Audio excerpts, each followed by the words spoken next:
सुप्रभात मेरे प्यारे छात्रों, मैं क्षमा सिंह ज्ञानदीप अकेडमी से एक बार फिर से संस्कृत की कक्षा में आप सभी का स्वागत करती हूँ। बच्चों, हमने हमारा पहला, दूसरा, तीसरा अध्याय समाप्त कर लिया है। पठन पाठन के दौर में हम आगे बढ़ते हैं तो देख लेते हैं। आज दिनांक 2/5/2020, कक्षा 7, विषय संस्कृत चतुर्थ पाठ। आज का जो हमारा विषय है संस्कृत, और हम चतुर्थ पाठ का अध्ययन करेंगे। प्रकरण हास्य बाल कवि सम्मेलनम। बच्चों, आज का जो टॉपिक है वो है हास्य बाल कवि सम्मेलनम। हास्य बाल कवि सम्मेलन नामक पाठ का आज हम अध्ययन करेंगे। बता दें कि प्रस्तुत पाठ में अव्यय शब्दों का प्रयोग किया गया है। जान लेते हैं कि अव्यय क्या होता है। अव्यय अर्थात जो तीनों लिंगों, तीनों वचनों और सभी विभक्तियों में एक ही रूप में प्रयुक्त होता है, अर्थात जिसका व्यय यानी कोई खर्च नहीं होता, अर्थात परिवर्तन नहीं होता है, वह अव्यय कहलाता है। तो बच्चों, पुस्तक की सहायता से हम आगे बढ़ते हैं, देख लेते हैं। बच्चों, देख लेते हैं चतुर्थ पाठ हास्य बाल कवि सम्मेलनम। हास्य बाल कवि सम्मेलनम। हास्य यानी हंसाने वाले, बाल कवि यानी बालक हैं जो कवि के रूप में हैं, और उनका आज सम्मेलनम यानी एक मंचन हो रहा है, एक स्टेज शो हो रहा है जिसमें 4 कवि प्रस्तुत हैं जो कि 4 बच्चे हैं। और हास्य बाल कवि सम्मेलनम का अर्थ ही हो गया कि हंसाने वाले बालक कवि। ठीक है, देखते हैं। तो बच्चों, बता दूं कि प्रस्तुत पाठ में रोचक हास्य कवि सम्मेलन का वर्णन किया गया है और अव्यय प्रयोग, पाठ में अव्यय का प्रयोग हुआ है। देखते हैं। विविध वेशभूषाधारिण चत्वारः बाल कवयः मंचस्य उपरि उपविष्टाः सन्ति। बच्चों, विविध प्रकार के वेशभूषा धारण किए हुए चत्वारः यानी 4, बाल कवयः यानी 4 बाल कवि मंचस्य उपरि उपविष्टाः सन्ति, मंच के ऊपर बैठे हुए हैं। सन्ति का अर्थ होता है हैं, उपविष्टा यानी बैठे हुए हैं।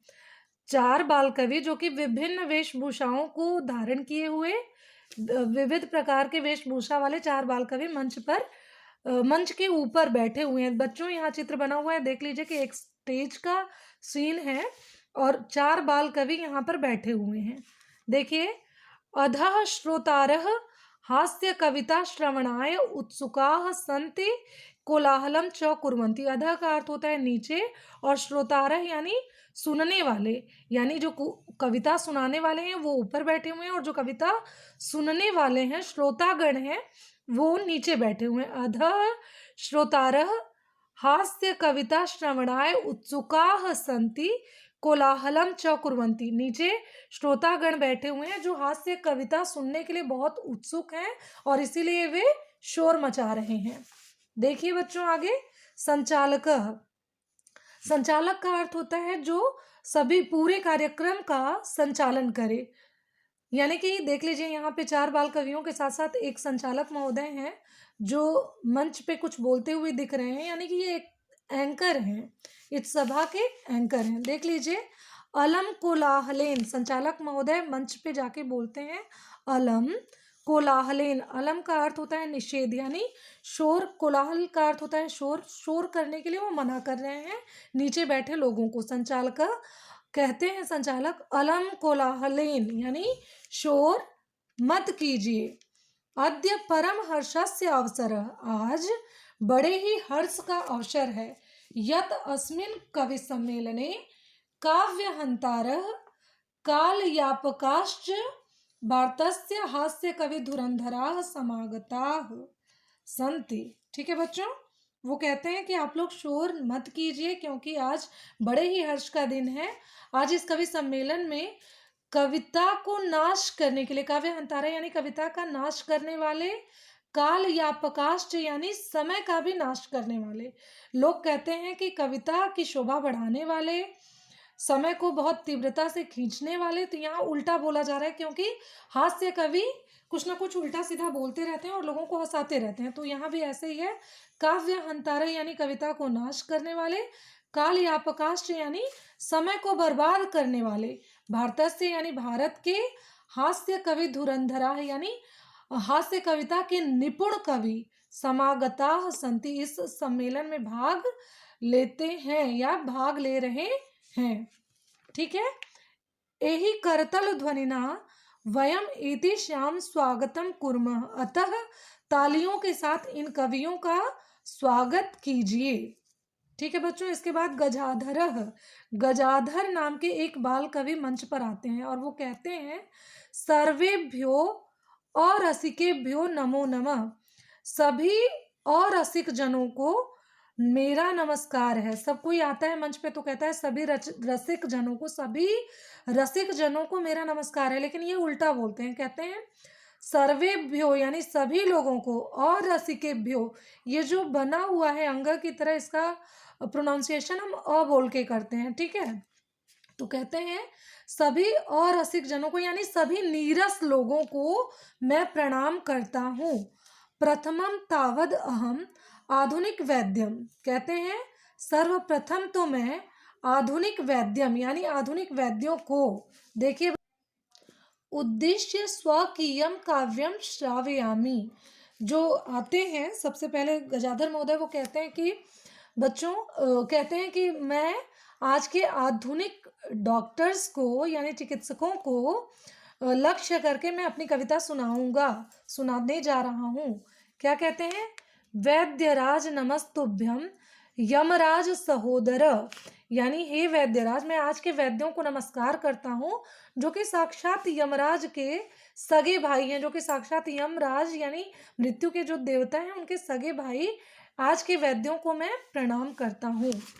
यमस्तु हरति प्राणान, यमस्तु यानी यमराज देवता जो हैं, हरति प्राणान, हरति का अर्थ होता है ले जाते हैं, वो प्राणों को ले जाते हैं। वैद्य प्राणान धनानि च, किंतु जो आज के वैद्य हैं वो प्राणों के साथ साथ धन को भी ले जाते हैं, इसलिए ही वो आज के वैद्यों को यमराज के भाई बताते हैं कि यम जो हैं वो प्राणों को हर के ले जाते हैं, और जो आज के चिकित्सक हैं वो प्राणों के साथ साथ धन को भी ले जाते हैं। इस तरह की बातें सुनकर सर्वे उच्चैः हसन्ति, सभी लोग उच्च स्वर में हंसते हैं। इसके पश्चात कालांतक नाम के दूसरे कवि आते हैं और कहते हैं अरे वैद्यास्तु सर्वत्र परंतु न ते मादृशाः कुशलाः जनसंख्या निवारणे। कहते हैं कालांतक नाम के जो दूसरे कवि आते हैं वो कहते हैं अरे वैद्य तो सर्वत्र हैं, कि वैद्य और डॉक्टर्स तो हर जगह हैं, परंतु न ते मादृशाः कुशला, परंतु मेरे जैसा कुशल चिकित्सक, कौन से चिकित्सक? जनसंख्या निवारणे, मेरे जैसा कुशल चिकित्सक जो कि जनसंख्या निवारण में बिल्कुल सिद्ध हस्त है, वो कहीं और नहीं है। कहते हैं ममापि काव्यम इदम शृण्वन्तु भवन्त, मेरी कविता को भी सुनिए। कहते हैं चितां प्रज्वलितां दृष्ट्वा वैद्यो विस्मया गतः, चितां प्रज्वलितां दृष्ट्वा वैद्यो विस्मयमागतः, ना हम गतो ना मे भ्राता कस्येदम हस्त लाघवम। कहते हैं कि चिता को जलते हुए देखकर डॉक्टर्स जो हैं, वैद्य जो है आजकल के, वो क्या होते हैं? विस्मित, आश्चर्यचकित होते हैं कि ना हम गतो ना अहम गतो, ना ही मैं गया ना ही मेरे भ्राता यानी ना ही यमराज गए, कस्येदम हस्त लाघवम, तो फिर ये किसके हाथ की सफाई है? कहने का मतलब है चिता जल रही है, उनको देखकर एक चिकित्सक हैं जो कि बड़े ही आश्चर्य में पड़ जाते हैं कि ना ही इनके घर मैं दवा करने गया ना ही मेरे भाई गए, फिर ये किसके हाथ की सफाई है कि ये चले गए। इनकी कविता को सुनकर पुनः सर्वे हसन्ति, सभी फिर से हंसते हैं। तो बच्चों आज के लिए हम इतने तक की कविताओं का ही पठन पाठन करेंगे, आगे की कविताओं का पठन पाठन हम अगले वीडियो में करेंगे। तब तक कठिन शब्दों का अर्थ देख लेते हैं।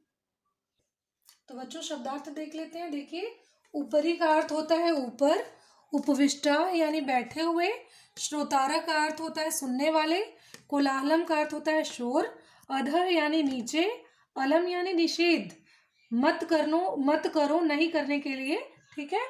काव्य हंतारा यानी काव्य को नष्ट करने वाले, काल यापका यानी समय को नष्ट करने वाले, धुरंधरा का अर्थ होता है श्रेष्ठ।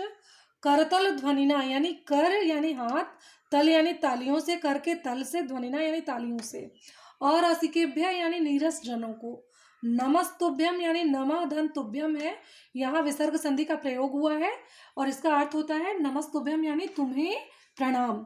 सहोदर का अर्थ होता है बच्चों सगा भाई।